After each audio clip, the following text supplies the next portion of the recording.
Piper, let's go get in the airplane. Yeah. I hope it'll still be smooth.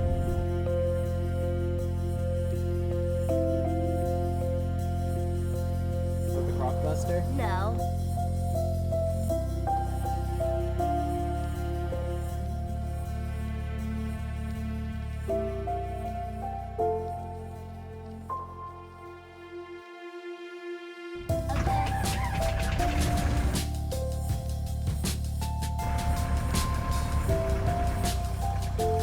To take off? Yeah.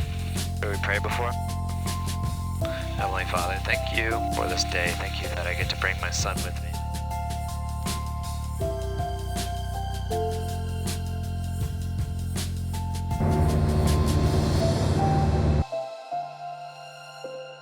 Man, look how slow I'm going. 51 knots. So we have a pretty good wind up here. It must be blowing 20 miles an hour.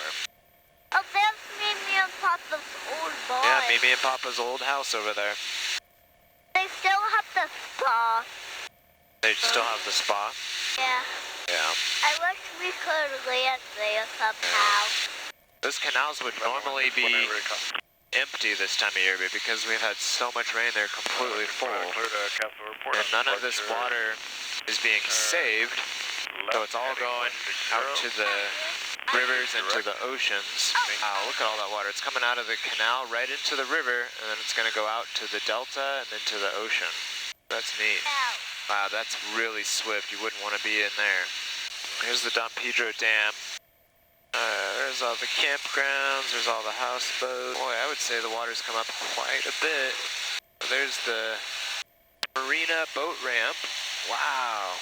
A lot of that, that's come way up.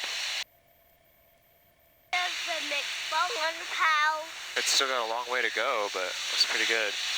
What's it doing? It's being all wonky. So this is Maloney's.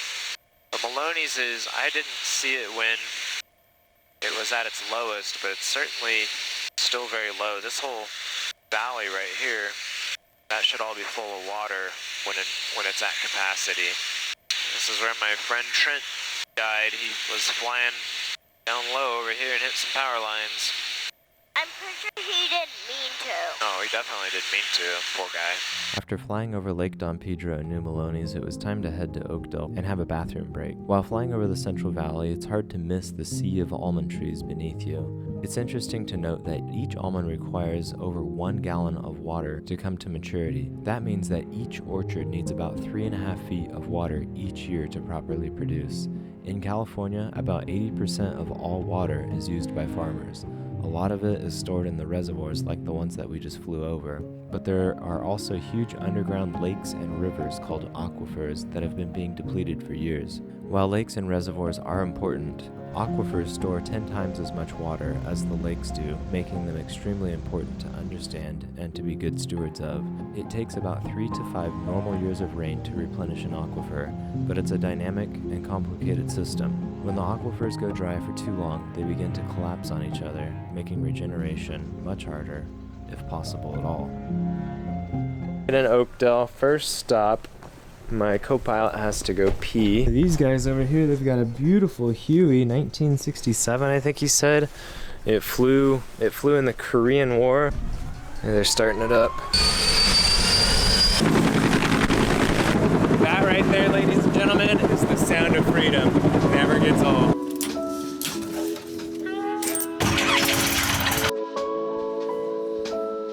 We took off from Oakdale and flew north over to Comanche Reservoir. Gus and I then decided we were hungry, so we made for Lodi Airport, where I remember that there was a good diner to eat at. Watch as I last minute change runways. I was intending to land on runway 8, but the wind seemed to be about a 15 to 20 knot crosswind, so I made sure that there was no conflicting traffic and quickly switched to runway 12. You still having fun? Glad you came? Yeah. I'm glad we stopped here. The food was great, and it brought back a lot of memories of when I used to stop here back when I worked as a flight instructor about 15 years ago. We both ordered burgers, which cost a whopping $40, and Gus, he didn't even eat his. Hey, doggy.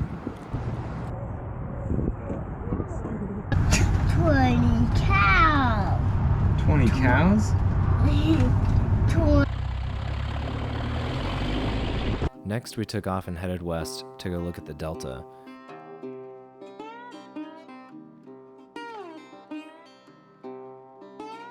The Delta has long been one of my favorite areas to explore in an airplane. It really feels like a wild frontier, or what I imagine the Mississippi Delta would be like. You see lots of old shacks, sunken boats, and from time to time, large ships coming from the Stockton shipyards, making their way out to the Pacific Ocean and onto the further reaches of the world. Check out this ship we found while flying around. This is the 1955 German cruise ship, now called the Aurora. It was the first ship that Germany was allowed to build after World War II had ended. The ship had a varied life, sailing from Germany to Alaska and down to Panama. It was used as a cruise ship, a factory ship for crab, and was even owned by a Christian sect called Friendships, where converts were kept until it was seized by the Coast Guard. Sounds a little culty to me. The ship was purchased by a private individual in 2008 and is currently undergoing restoration. You can see that the boat next to the Aurora appears to be sunk. I wonder what the story is there.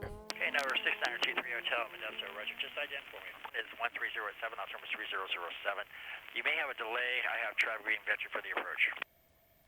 M22 Hotel, Roger. I'm going real slow thanks to the headwind. Over the last week as I was preparing for this day, I wasn't planning on bringing my son Gus at first. I knew it would be a long day full of bumpy weather with multiple cameras to operate, all while navigating and flying the airplane safely. However, Gus, my son, is growing very fast. So fast that it feels like he is slipping from my hands, and the speed at which he matures increases every day. So even though bringing him along in this adventure makes my day multiples of times harder, in the end, the memories and the time that we get to spend together as father and son are worth it. Looking back, I know I won't remember how much harder it was to bring him along, and if there's one thing that I learned from my own dad, it's that a boy needs a dad. Every day, a boy needs a dad.